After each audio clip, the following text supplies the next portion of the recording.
You think today's grocery store is just a fancier version of the markets your grandmother shopped? Think again. Modern supermarket aisles are filled with products that would leave her shaking her head in disbelief, wondering what happened to real food made from scratch. Let's dig into 30 grocery store items your grandma would never recognize today. Pre-washed salad greens in plastic clamshell containers would have baffled any grandmother who spent mornings harvesting lettuce from her garden, shaking dirt from the leaves, and washing each one by hand in cold well water. The idea of paying $3 or $4 for a handful of leaves already washed and sealed in plastic would have seemed like the height of laziness to women who grew their own produce and knew exactly when each leaf was picked. Grandma understood that lettuce came from soil, not from factories, and the freshest greens were the ones you picked yourself just before dinner. She would have questioned why anyone needed a use-by date on something that should be eaten within days of harvest. The triple-washed promise on modern packages would have made her suspicious rather than reassured. Her salads came from gardens tended with care, dressed with simple vinegar and oil, not from plastic boxes designed for convenience over quality. Single-serve yogurt cups with candy toppings and cookie crumbles would have mystified grandmothers who made their own cultured dairy from fresh milk and a bit of starter saved carefully from the last batch. In her kitchen, yogurt was tangy, plain, and eaten with honey from local hives or fruit preserved during summer abundance when berries hung heavy on the vine. The concept of yogurt as dessert, loaded with artificial colors and enough sugar to rival cake, would have seemed like a cruel joke played on children who deserved real food. Grandma knew yogurt took patience and warmth, wrapped in towels overnight until the cultures transformed milk into something thick and alive with beneficial bacteria. She would have read ingredient lists on modern cups and recognized almost nothing, wondering why something so simple required stabilizers and preservatives. Her homemade yogurt fed the whole family from one bowl, served with whatever fruit was ripe.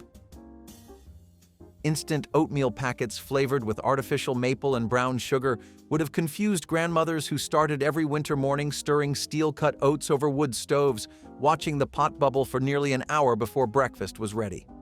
The idea of tearing open a paper packet, adding hot water, and eating within 60 seconds would have seemed like cheating to women who believed proper oatmeal required time and attention to develop its full flavor. Grandma's oatmeal was thick enough to hold a spoon upright, flavored with real butter, cream from the top of the milk jug, and maybe some molasses tapped from trees on the property. She would have tasted modern instant varieties and found them thin, overly sweet, and strangely artificial, nothing like the hearty porridge that fueled farm work. The convenience would not have impressed her because she understood that good food took effort. Her oatmeal stuck to ribs and lasted until noon.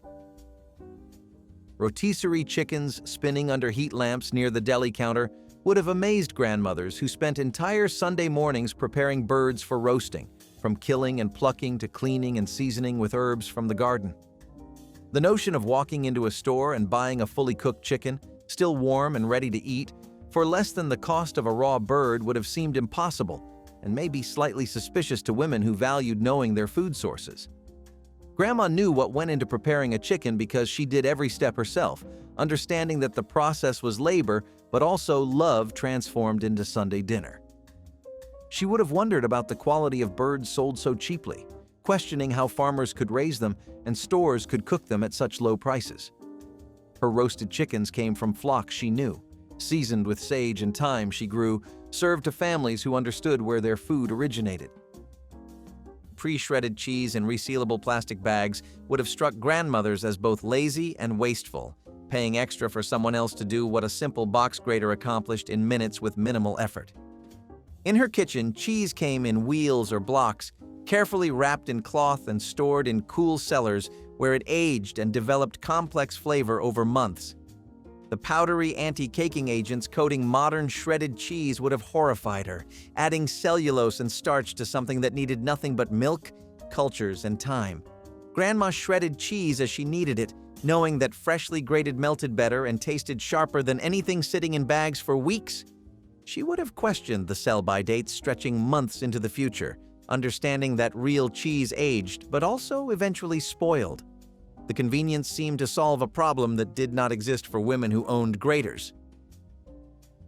Frozen pizza in cardboard boxes would have bewildered grandmothers who made bread dough by hand, rolled it thin, and topped it with tomatoes from summer gardens and cheese from the farm down the road where neighbors kept dairy cows.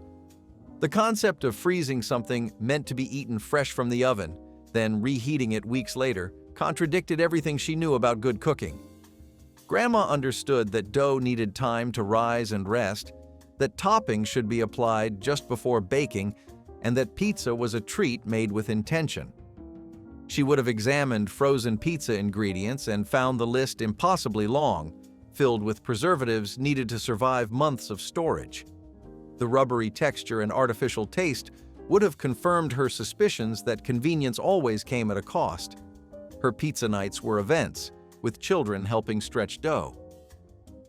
Bottled water sold by the case would have left grandmothers speechless, wondering why anyone would pay for something that flowed freely from wells and taps across the country without any cost beyond the pipes. In her world, water came from springs, cisterns, and eventually municipal systems that delivered clean water to every home for mere pennies per gallon.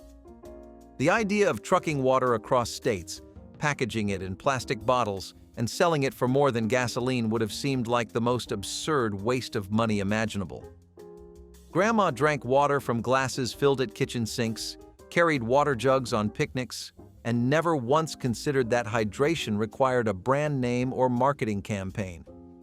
She would have been horrified by the environmental waste of billions of plastic bottles discarded yearly. The notion that tap water became untrustworthy would have puzzled her. Microwave popcorn in flat bags designed to puff up inside radiation boxes would have seemed like science fiction to grandmothers who popped corn in heavy pots with lids that clattered and bounced as kernels exploded inside with satisfying sounds. The transformation from flat package to steaming bag without any visible heat source would have appeared almost magical, and not necessarily in a good way to women who trusted only what they could understand. Grandma made popcorn with oil, salt, and patience, shaking the pot constantly to prevent burning while children gathered around waiting for the distinctive smell of success. She would have tasted microwave varieties and found them strangely artificial, coated in chemicals designed to simulate butter flavor without using actual butter. The convenience would not have compensated for the loss of ritual. Her popcorn was served in big bowls with real melted butter and salt. Pre-cut fruit in plastic containers stored in refrigerated cases would have seemed like the laziest indulgence to grandmothers who peeled apples with paring knives, sliced melons on wooden boards, and never once considered paying someone else to do such simple work that children could manage. The markup on convenience would have offended her practical sensibilities, understanding that stores charge 2 or 3 times more for fruit someone else cut up. Grandma knew that cut fruit oxidized quickly, losing nutrients and developing off flavors that whole fruit avoided for weeks when stored properly. She would have questioned the preservatives sprayed on modern pre-cut varieties to keep them looking fresh, long past their natural prime. The individual portions seemed wasteful too, generating plastic containers for what amounted to a few bites of something any child could prepare with minimal supervision. Energy drinks in tall cans covered with lightning bolts and extreme graphics would have alarmed grandmothers who believed coffee and tea provided all the stimulation any reasonable person needed to get through even the hardest workdays. The concept of consuming concentrated caffeine mixed with chemicals she could not pronounce would have seemed dangerous rather than appealing, especially marketed toward young people who should have had energy naturally from proper rest. Grandma started mornings with coffee percolated slowly, enjoyed afternoon tea from leaves steeped in proper pots, and never required artificial assistance to stay awake. She would have examined energy drink ingredients and found the list terrifying, filled with taurine, guarana, and enough sugar to rot teeth. The idea that exhaustion could be solved by chugging chemicals rather than resting properly contradicted her understanding of how bodies functioned. Plant-based meat patties designed to bleed like real beef would have left grandmothers thoroughly confused, wondering why anyone would go to such lengths to imitate something they could simply raise in the pasture behind the house. The idea of scientists engineering pea proteins and beet juice to mimic the taste and texture of ground beef would have seemed like solving a problem that did not exist for families who kept livestock. Grandma knew where meat came from because she watched it walk around the barnyard, and the connection between animal and table was direct and honest in ways modern shoppers never experience. She would have examined ingredient lists on plant-based burgers and found them longer than any recipe in her handwritten cookbook. The price would have shocked her too, paying more for imitation than for the real thing raised properly on local farms. Her beef came from cattle she knew by name. Protein bars wrapped in shiny packaging promising meal replacement would have puzzled grandmothers who believed meals should be eaten at tables with family, not unwrapped from plastic while rushing somewhere else in a hurry. The concept of condensing breakfast or lunch into a dense brick of processed ingredients would have contradicted everything she knew about proper nutrition and family togetherness. Grandma made meals from scratch because that was how food worked, and the idea of skipping cooking entirely would have seemed lazy and unhealthy. She would have tasted these bars and found them cloyingly sweet, artificially flavored, and nothing like real food that sustained working bodies. The marketing claims about vitamins and protein would not have impressed her because she got those nutrients from eggs, meat, and vegetables grown in her garden.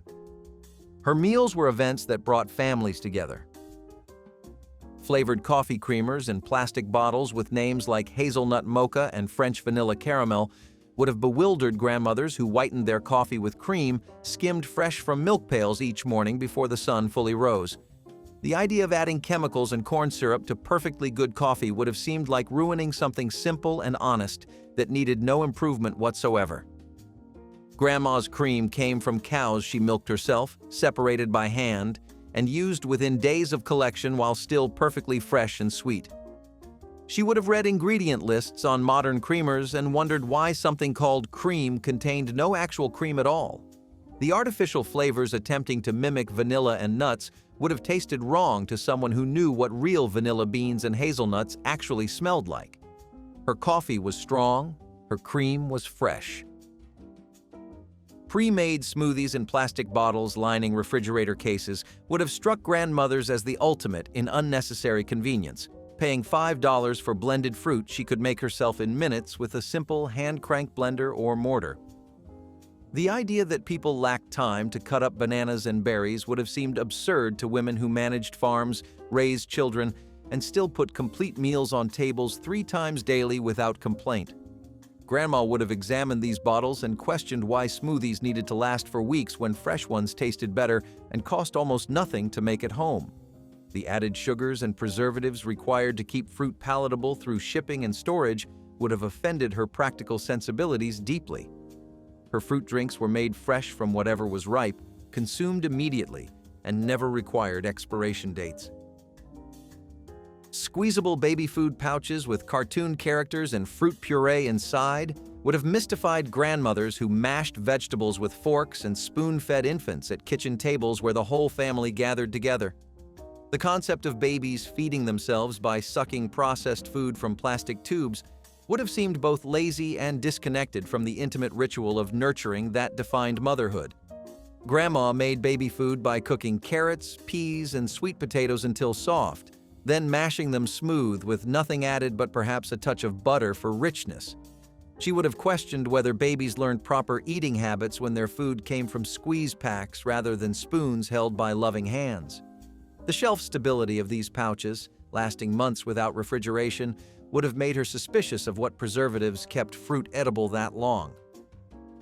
Almond milk and oat milk in cartons positioned alongside real dairy would have confused grandmothers who understood that milk came from mammals, not from nuts soaked in water and strained through cloths in factories far away.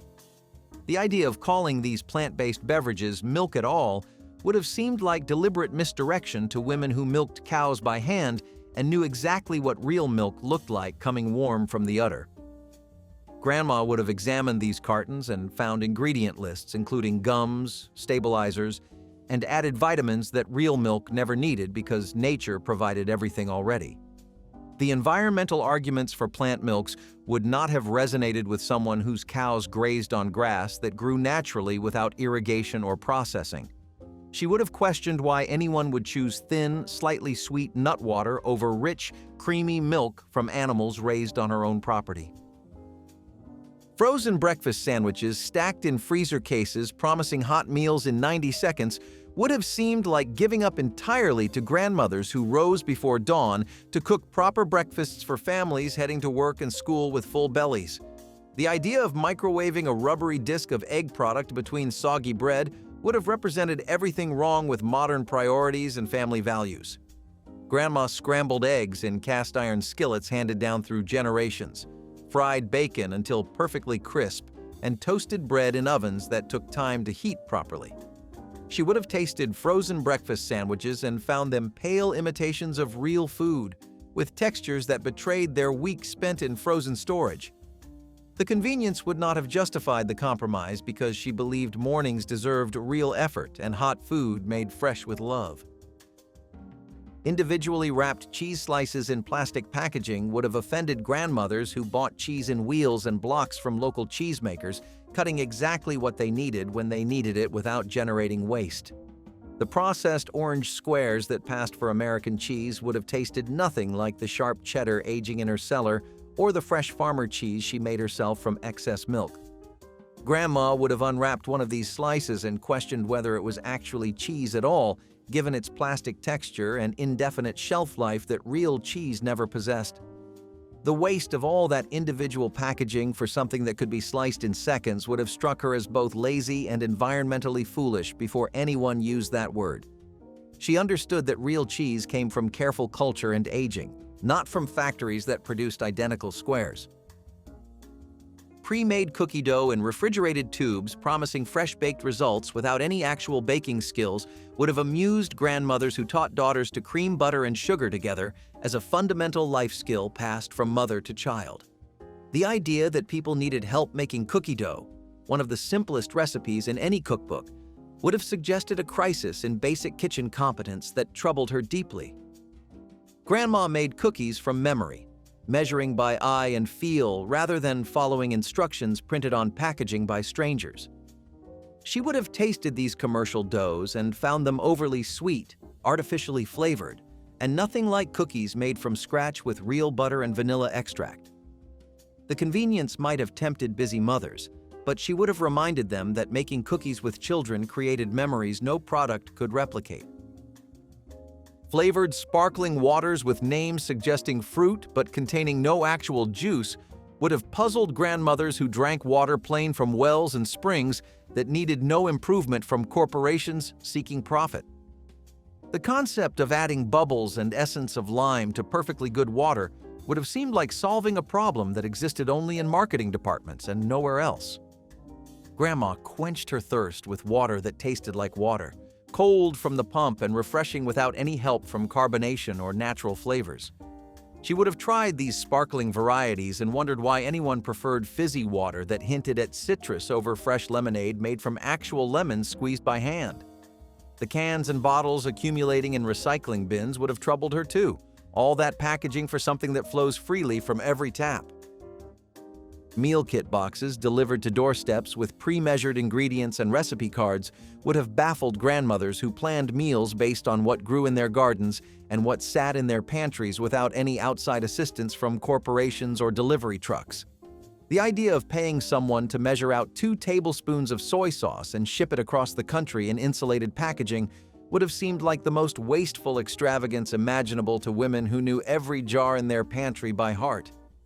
Grandma cooked without recipes because she learned by watching her mother and grandmother, adjusting flavors by taste and smell rather than following instructions from corporate strangers who never set foot in her kitchen. She would have examined these kits and wondered why people needed help cooking dinner when cookbooks existed and ingredients sat on store shelves waiting to be combined by anyone with basic skills and common sense. The price would have shocked her most, paying restaurant prices for food you still had to cook yourself after it traveled hundreds of miles. Shelf-stable milk in cardboard boxes that needed no refrigeration would have deeply confused grandmothers who understood that milk spoiled within days without proper cooling in ice boxes or spring houses where cold water ran constantly. The idea of milk lasting for months on pantry shelves would have seemed unnatural, perhaps even dangerous, to women who dealt with dairy fresh from the cow every single morning of their lives and knew its rhythms. Grandma knew that real milk separated, soured, and eventually spoiled, because that was what natural food always did when left to its own devices without intervention. She would have questioned what processing could possibly make milk survive without refrigeration, and whether the result was still actually milk at all or something else entirely. The ultra-pasteurization required to achieve shelf stability would have seemed like destroying the very thing that made milk nutritious and wholesome for growing children. Her milk came in glass bottles, stayed cold in ice boxes, and was consumed within days of arriving from local dairies. Cauliflower rice in frozen bags marketed as a carbohydrate replacement would have amused grandmothers who served actual rice alongside actual vegetables without pretending one was the other or apologizing for feeding families the foods that sustained generations. The concept of processing cauliflower into tiny pieces to mimic rice, rather than simply eating moderate portions, would have seemed like solving a problem through unnecessary complexity and outright deception. Grandma cooked cauliflower as cauliflower, roasted or steamed, and served proudly as a side dish that celebrated what it actually was, rather than hiding behind another food's identity and name. She would have tasted this frozen imposter and found it watery, bland, and nothing like proper rice that absorbed flavors and provided the substance working families needed to get through hard labor days. The marketing suggesting that carbohydrates were somehow dangerous would have confused her deeply, since bread, rice, and potatoes fueled working families for countless generations. Protein-fortified everything from cereals to pasta to orange juice would have puzzled grandmothers who got their protein from eggs gathered each morning, meat from animals they raised themselves, and beans dried from their own gardens without any help from food scientists or laboratories.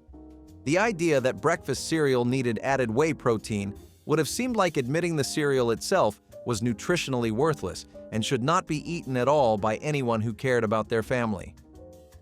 Grandma fed her family protein at every meal through actual whole food, not through additives stirred into products that otherwise offered only sugar, starch, and artificial flavors. She would have read labels advertising protein content and wondered when people stopped knowing how to eat properly or trusting real food. The fortification seemed to solve a problem created by the processed foods themselves, adding back nutrients that were removed during manufacturing. Her orange juice was squeezed from oranges, her pasta was made from flour and eggs, and protein came from animals and legumes. Single-serve coffee pods in plastic capsules designed for machines that cost hundreds of dollars would have struck grandmothers as the ultimate expression of wasteful convenience gone completely mad in a world that should know better than to waste. The idea of generating plastic trash with every single cup of coffee would have horrified women who reused everything possible and threw away almost nothing because waste was considered shameful and wrong. Grandma made coffee in percolators that lasted decades without needing repair or replacement, using grounds that went into compost piles to feed next year's garden in an endless cycle of use that produced no garbage. She would have calculated the cost per cup of these pods and found it outrageous compared to beans ground fresh each morning with a hand grinder that never needed electricity or pods. The machines themselves would have seemed unnecessarily complicated, replacing simple brewing with technology that required instruction manuals and customer service numbers for when things broke. Greek yogurt marketed as a protein superfood in sleek, modern packaging would have seemed like rebranding something grandmothers had made for centuries without any fanfare, marketing campaigns, or health claims whatsoever from people who just discovered what elders always knew. The idea of straining regular yogurt through cheesecloth and calling the result revolutionary would have amused women who learned the technique from their mothers, who learned it from their mothers in an unbroken chain stretching back generations. Grandma made thick, tangy yogurt by letting cultures do their ancient work overnight in warm spots near the stove, then straining through cheesecloth to achieve whatever consistency her family preferred. She would have tasted these commercial versions and found them overly processed, often sweetened with things she could not pronounce, and nothing like the living, probiotic-rich food she made at home with simple ingredients and time. The marketing claiming ancient wisdom somehow became modern discovery would have struck her as dishonest and perhaps insulting. Veggie straws and puffs marketed as healthy alternatives to potato chips would have confused grandmothers who understood that processed snacks remained processed snacks regardless of what vegetables appeared somewhere deep in the ingredient list below the salt and oil. The idea that something extruded from industrial machines and coated in generous amounts of salt could possibly qualify as health food would have seemed like marketing deception at its absolute finest. Grandma served vegetables as vegetables, raw with dips she made herself from garden ingredients, or cooked into dishes where their nutrition remained intact and clearly recognizable on the plate. She would have examined these snacks and found them containing mostly potato starch and corn flour, despite their healthy-sounding names and misleading packaging.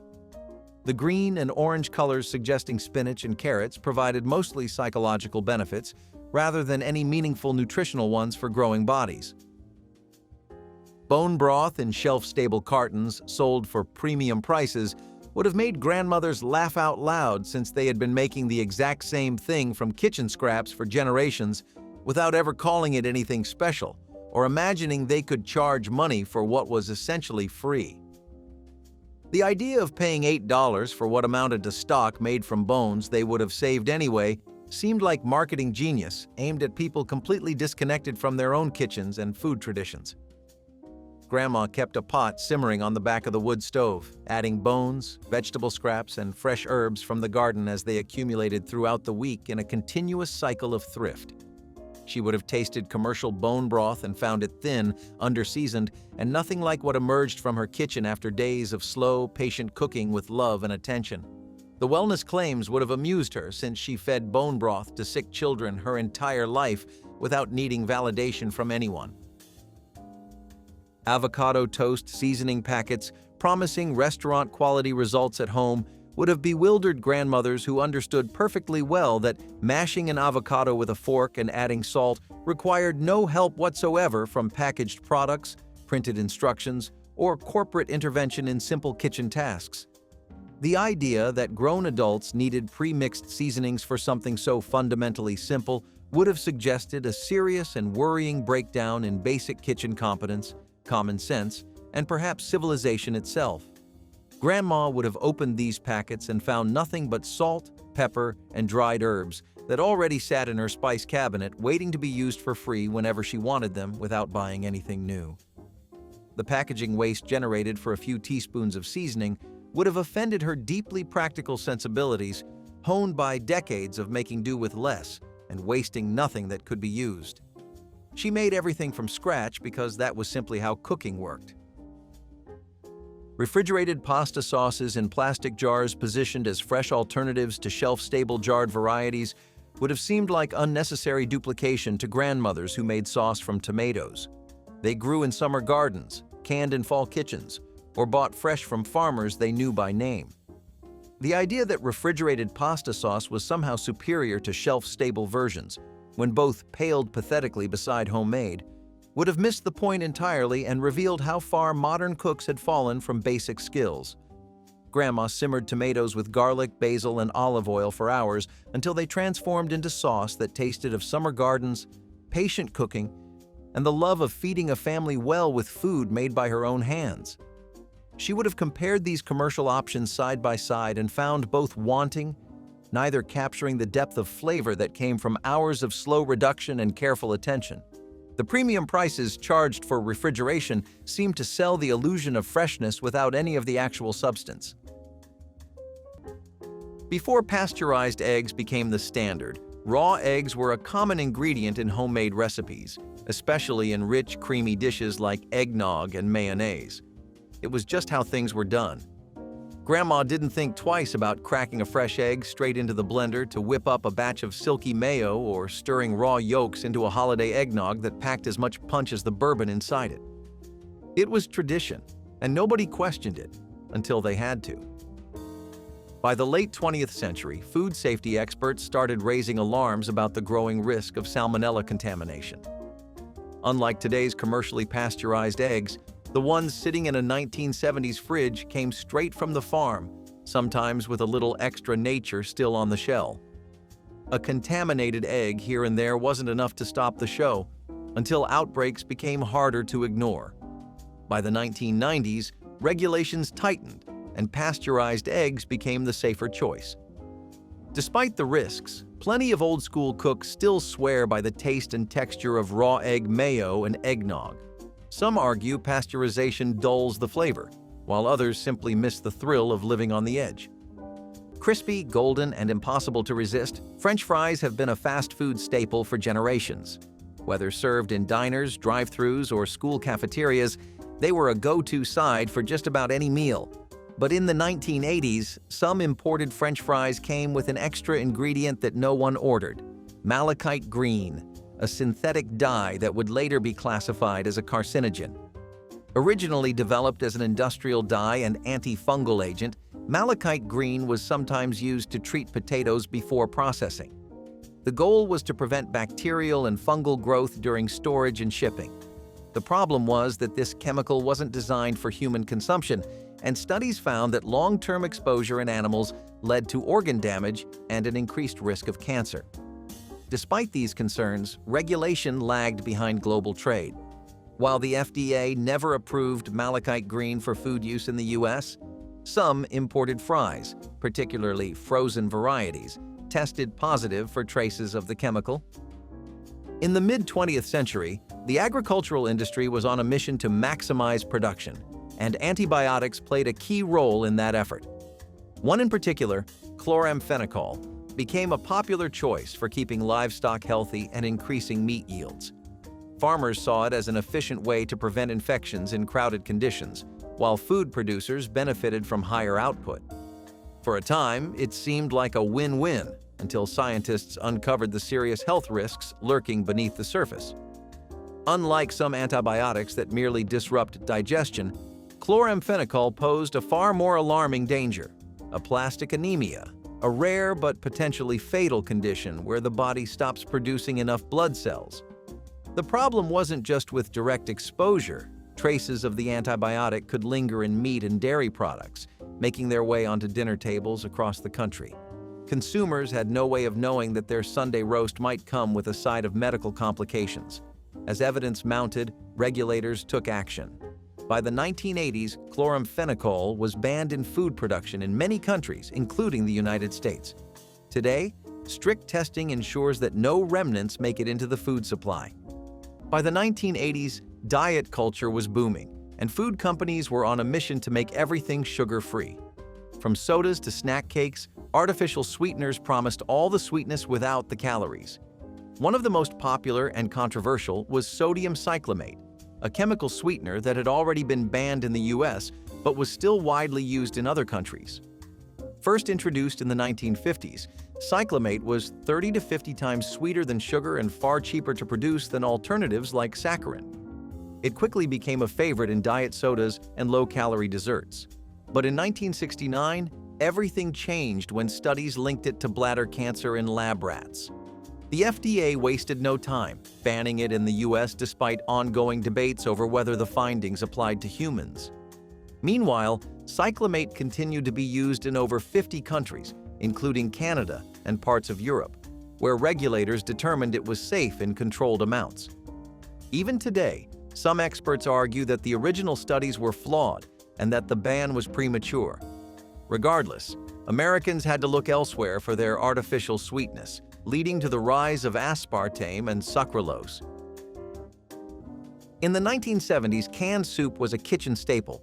With just a can opener and a pot, you had an instant meal, thick, salty, and packed with flavor. But what made it so addictive? A little ingredient called MSG, monosodium glutamate, was the secret behind that deep, savory taste that made every spoonful feel richer than it actually was. Tomato soup, chicken noodle, cream of mushroom, virtually every variety had a hefty dose of it. MSG had been used in processed foods for decades, praised for enhancing flavor and making even the simplest ingredients taste more complex. Food manufacturers loved it because it masked the blandness of cheap ingredients, creating the illusion of homemade quality. And for consumers, it made canned soup feel more satisfying, even when it was mostly water and salt. But in the late 20th century, MSG came under fire.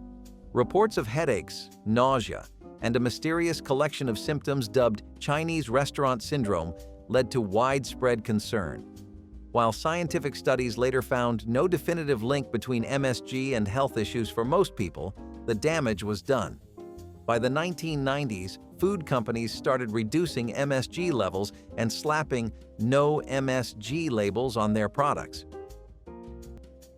Olestra was born out of the 1960s drive to reinvent everyday food. This fat substitute promised guilt-free indulgence without the extra calories. Its introduction coincided with a time when scientific optimism often outpaced regulatory oversight. As the industry celebrated a marvel of chemical engineering, food safety protocols were only just beginning to catch up, leaving a gap that allowed unanticipated health concerns to emerge. Consumers embraced Olestra for its novelty and promise of a lighter future, even as emerging reports hinted at severe gastrointestinal distress. Laboratory findings eventually revealed that, while free of traditional fat calories, this compound could disrupt the absorption of essential vitamins and cause digestive discomfort. This paradox, a product engineered to aid dietary goals that ultimately compromised nutritional well-being, became a cautionary tale in modern food history. Interestingly, advertisements once lauded Olestra as the solution for those seeking to enjoy their favorite snacks without compromise. However, as adverse effects accumulated, both scientists and regulators pushed for tighter safety measures, marking a significant turning point in food additive scrutiny. Fast food in the 1980s wasn't just convenient, it was an experience. Crispy fries, golden fried chicken, and burgers seared to perfection kept Americans coming back for more. But behind the addictive crunch of a deep-fried meal was an ingredient that would later be banned in multiple countries: trans fats. At the time, partially hydrogenated oils were the go-to frying medium. These fats extended shelf life, improved texture, and were cheaper than natural alternatives. Fast food chains relied on them heavily, not realizing or not admitting that trans fats were far worse than the saturated fats they were replacing. By the 1990s, research revealed the ugly truth. Trans fats raised bad cholesterol while lowering good cholesterol, increasing the risk of heart disease and strokes. Unlike other fats, they had no health benefits, only downsides. Regulators took notice, and by the early 2000s, the FDA began pushing for stricter labeling. In 2015, the agency took it a step further, declaring trans fats unsafe for human consumption. Fast food chains scrambled to reformulate their recipes, switching to healthier oils. In the 1970s, grabbing a snack off the grocery shelf was simple. No long ingredient lists, no allergy warnings, just food in a package. If a product contained peanuts, dairy, or wheat, it was up to the consumer to figure it out. Those with food allergies had to play detective, carefully reading labels, if they even listed all the ingredients. There were no bold warnings, no "may contain" statements, and certainly no standardized regulations to prevent cross-contamination. Food manufacturers weren't trying to be careless. The awareness just wasn't there. While allergies existed, they weren't as widely recognized as they are today. A peanut butter factory might also process cookies, but there was no obligation to disclose that. For those with severe allergies, eating processed food could be a game of Russian roulette. One mislabeled snack, and a hospital trip wasn't out of the question. The turning point came in the late 1990s and early 2000s when food allergy cases became more widely studied, and advocacy groups pushed for better labeling. In 2004, the Food Allergen Labeling and Consumer Protection Act was passed, requiring clear identification of the top 8 allergens. Processed meats have long been a fixture of the American diet, offering convenience, affordability, and a satisfying smoky flavor. But there was one key ingredient that made these meats last longer and look more appetizing: sodium nitrate. In the 1960s, it was used liberally in everything from bacon to hot dogs, ensuring bright red hues and extended shelf life. Few questioned what made their deli meat so vibrant, but as science advanced, concerns began to emerge. At the time, food preservation was a priority, and sodium nitrate was seen as a practical solution. It prevented bacterial growth and gave processed meats a signature cured taste. However, researchers later discovered a darker side.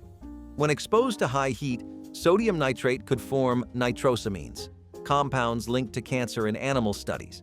While a single ham sandwich wasn't a cause for alarm, a lifetime of consuming highly processed meats raised significant health concerns.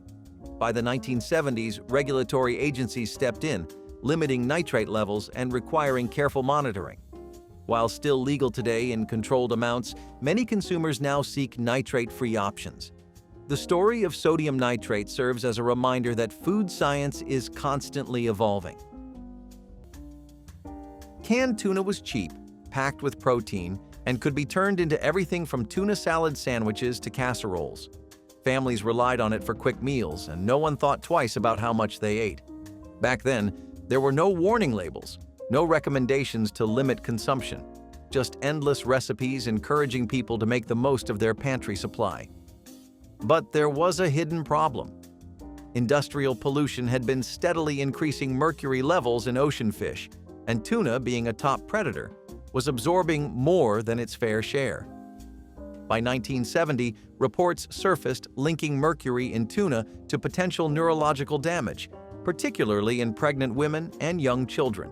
The FDA took action, setting limits on mercury levels in fish, but there was no official warning on cans. It wasn't until the early 2000s that the government issued clear guidelines advising consumers, especially expectant mothers, to limit their intake of certain tuna varieties. Despite the concerns, canned tuna never disappeared from store shelves. It's still a go-to meal for millions, but with a little more caution attached. In the 1980s, alcohol wasn't just about beer and cocktails. A new wave of flavored wine coolers took the market by storm, offering a sweeter, fruitier alternative to traditional drinks. Brands like Bartles and Jamie's led the charge, appealing to young adults who wanted something light, refreshing, and easy to drink. But some companies took things a step further, adding caffeine to the mix, a decision that would later lead to bans and major health concerns. Combining alcohol and caffeine might have seemed like a fun idea, but it created a dangerous effect. Alcohol is a depressant, while caffeine is a stimulant, masking the feeling of intoxication. People drank more without realizing how impaired they actually were. This wasn't just speculation. Studies found that caffeinated alcohol increased the risk of binge drinking, blackouts, and alcohol poisoning. By the early 2000s, newer products like Four Loko reignited the controversy, leading to nationwide bans. But the issue wasn't new. The foundation had already been laid decades earlier with caffeinated wine coolers. Eventually, the FDA stepped in, banning pre-mixed caffeinated alcoholic beverages in 2010. In the 1960s, packaging was more about durability and design than long-term safety, and nowhere was that more evident than in lead-based paint on food containers. Vibrant labels, eye-catching colors, and a sturdy finish made these containers look appealing on store shelves. But hidden beneath the surface was a toxic hazard. Lead-based paint, commonly used in everything from household walls to children's toys, also found its way onto food packaging, a decision that, in hindsight, was as dangerous as it sounds. At the time, lead's risks weren't fully understood by the general public. While scientists had long suspected its dangers, regulations were slow to catch up. The problem was that lead doesn't just stay on the surface. Over time, it can leach into food, especially acidic products like canned tomatoes. Consumers had no way of knowing that their favorite pantry staples might come with a side of neurotoxicity. The health risks were severe. Chronic exposure to lead can cause developmental issues in children, memory problems in adults, and even organ failure in extreme cases. As research mounted, the government stepped in. By the late 1970s, lead-based paints were banned from food-related products. For centuries, fresh milk came straight from the farm, unprocessed, unpasteurized, and, at least to its supporters, completely pure. By the 1980s, raw milk was still widely consumed in rural communities and health-conscious circles, with some swearing by its superior taste and supposed nutritional benefits. But public health officials saw things differently, and eventually, the debate over raw milk became a battle between tradition and safety. Unlike the pasteurized milk found in grocery stores, raw milk skips the heating process that kills harmful bacteria. Advocates claimed this preserved beneficial enzymes and nutrients, but there was a significant risk. Raw milk could carry dangerous pathogens, including Salmonella, Listeria, and E. coli. Outbreaks linked to raw dairy led to serious illness and, in some cases, fatalities. Regulators took action. The FDA banned interstate sales of raw milk in 1987, and individual states began imposing their own restrictions. Some outlawed it entirely, while others allowed sales under strict conditions, often requiring direct purchases from farms. Despite the risks, raw milk still has a loyal following, with advocates arguing that modern hygiene practices make it safer. For much of the 20th century, canned foods were a kitchen essential. They were cheap, convenient, and had an impressively long shelf life. Whether it was a can of soup, vegetables, or condensed milk, chances were high that the can itself was sealed with lead solder. It seemed like a practical solution at the time. Lead was easy to work with, and it created a strong, airtight seal that kept food from spoiling. But what people didn't realize was that the lead in those seams wasn't just staying on the outside. Over time, especially with acidic foods like tomatoes or fruit, the lead could leach into the food. And unlike a bad ingredient you can taste or smell, lead poisoning happens slowly. Symptoms could take years to appear, affecting the nervous system, brain function, and even childhood development. The real turning point came in the 1970s, when health experts made the undeniable link between lead exposure and serious health risks. By 1991, lead-soldered food cans were completely banned in the U.S., replaced with safer manufacturing methods. While today's cans are lead-free, the lesson stuck. Sometimes the biggest dangers aren't the ones you can see. Few chemical names have caused as much unnecessary panic as dihydrogen monoxide. Despite sounding like something from a lab experiment gone wrong, this so-called hazardous substance was, in reality, nothing more than water. The term became the centerpiece of a long-running joke, highlighting how scientific jargon could manipulate public perception. In an era when food safety concerns were growing, misinformation had the power to create fear, even over something as essential as water. The 1960s saw increasing scrutiny over food additives, preservatives, and chemical compounds in everyday products. With rising concerns about artificial ingredients, people became more wary of what they consumed. The dihydrogen monoxide hoax played into that anxiety, proving how a lack of understanding could turn a necessity into a perceived threat. The irony? Every person alarmed by its presence had already been consuming it their entire lives. Though water itself is harmless in moderation, it's technically possible to overdose on it, a rare but real condition called water intoxication, where excessive consumption disrupts the body's sodium levels. Highlighting how scientific jargon could manipulate public perception. In an era when food safety concerns were growing, misinformation had the power to create fear, even over something as essential as water. The 1960s saw increasing scrutiny over food additives, preservatives, and chemical compounds in everyday products. With rising concerns about artificial ingredients, people became more wary of what they consumed. The dihydrogen monoxide hoax played into that anxiety. Understanding could turn a necessity into a perceived threat. The irony? Every person alarmed by its presence had already been consuming it their entire lives. Though water itself is harmless in moderation, it's technically possible to overdose on it, a rare but real condition called water intoxication, where excessive consumption disrupts the body's sodium levels. By the scientific jargon could manipulate public perception. In an era when food safety concerns were growing, misinformation had the power to create fear, even over something as essential as water. The 1960s saw increasing scrutiny over food additives, preservatives, and chemical compounds in everyday products. With rising concerns about artificial ingredients, people became more wary of what they consumed. The dihydrogen monoxide hoax played into that anxiety. into a perceived threat. The irony? Every person alarmed by its presence had already been consuming it their entire lives in everyday products. With rising concerns about artificial ingredients, people became more wary of what they consumed. The dihydrogen monoxide hoax played into that anxiety.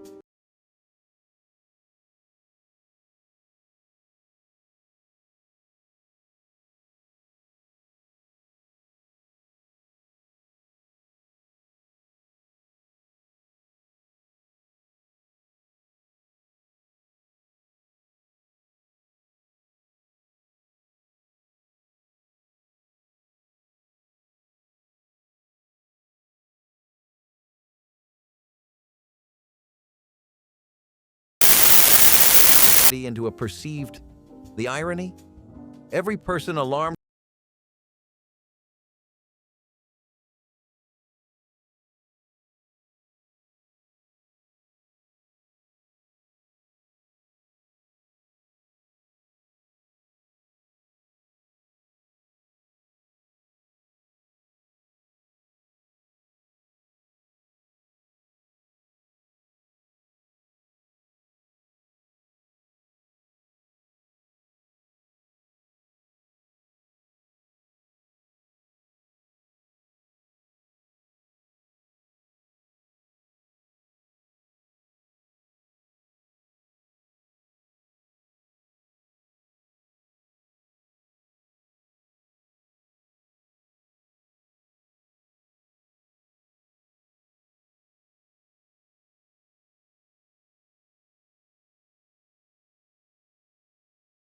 into a perceived threat.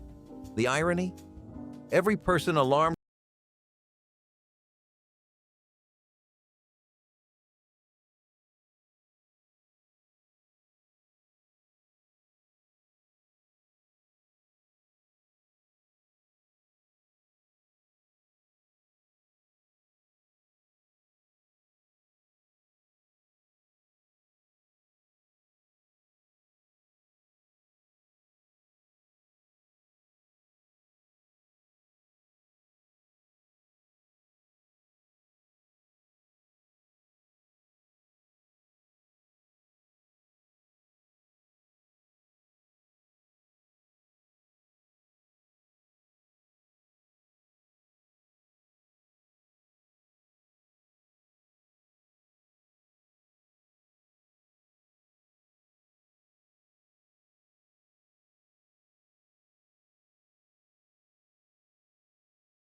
into a perceived threat. The irony? Every person alarmed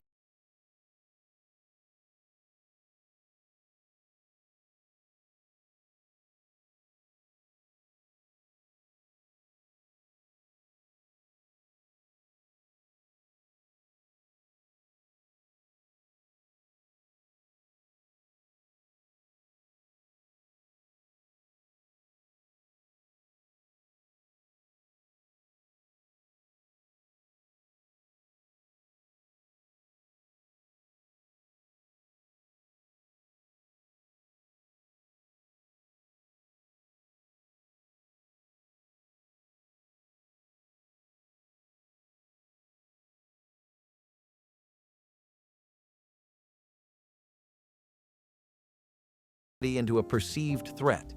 The irony? Every person alarmed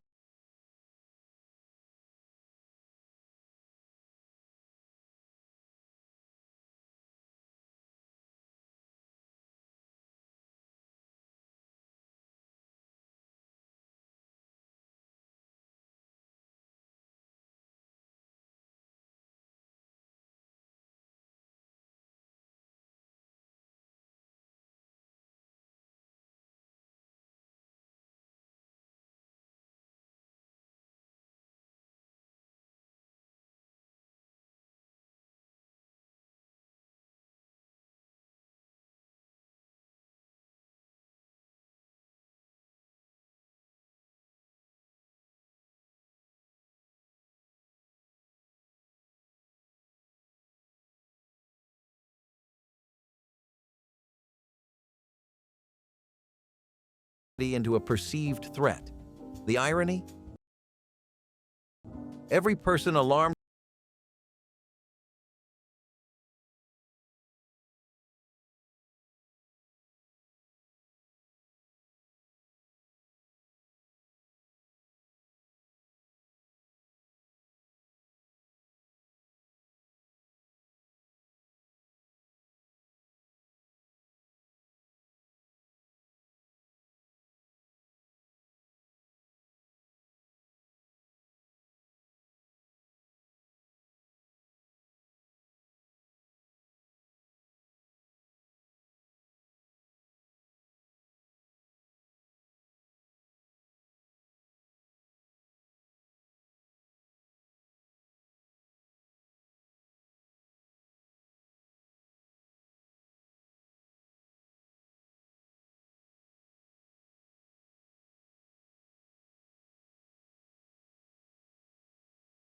into a perceived threat.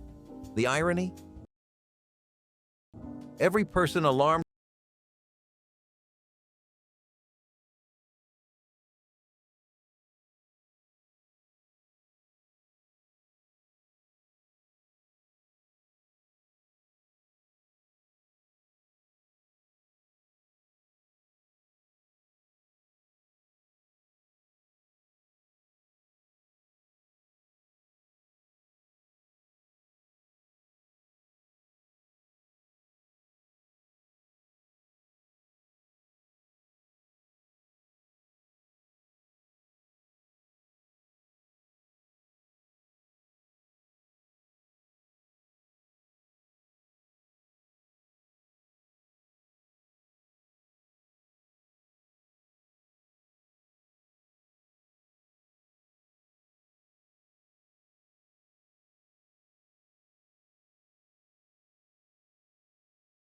into a perceived threat.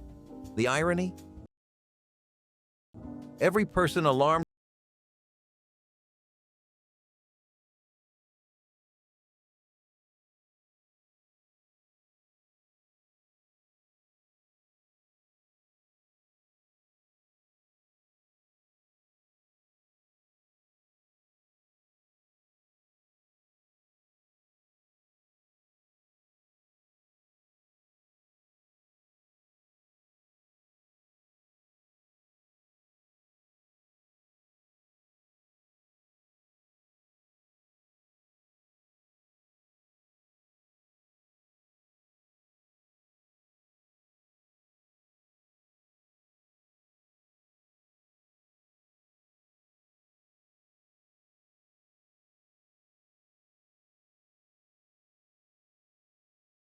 into a perceived threat.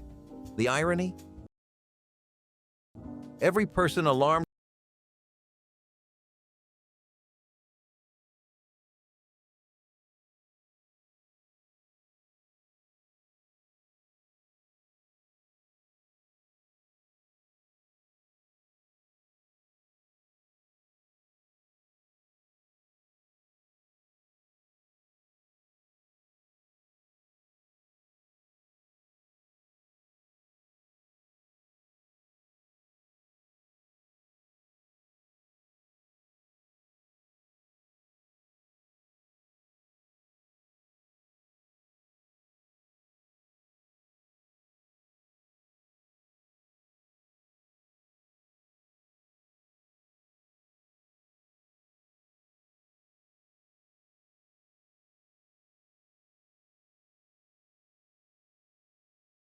into a perceived threat.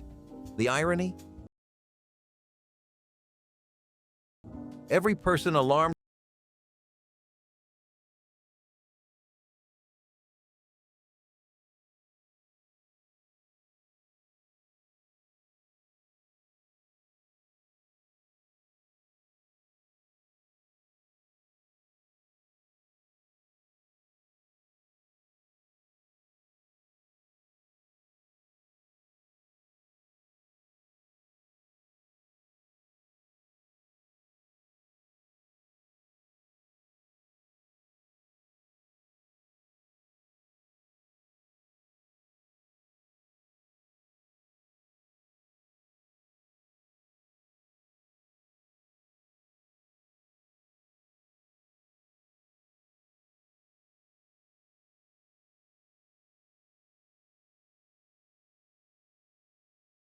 into a perceived threat.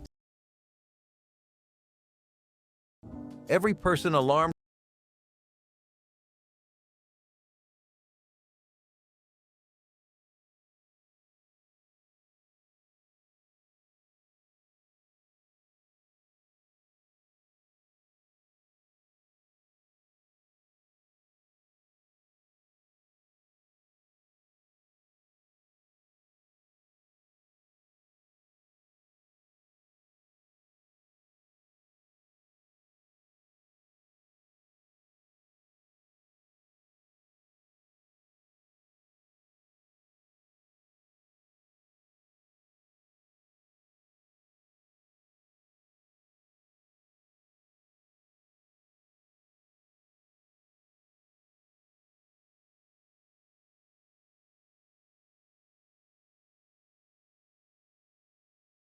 into a perceived threat.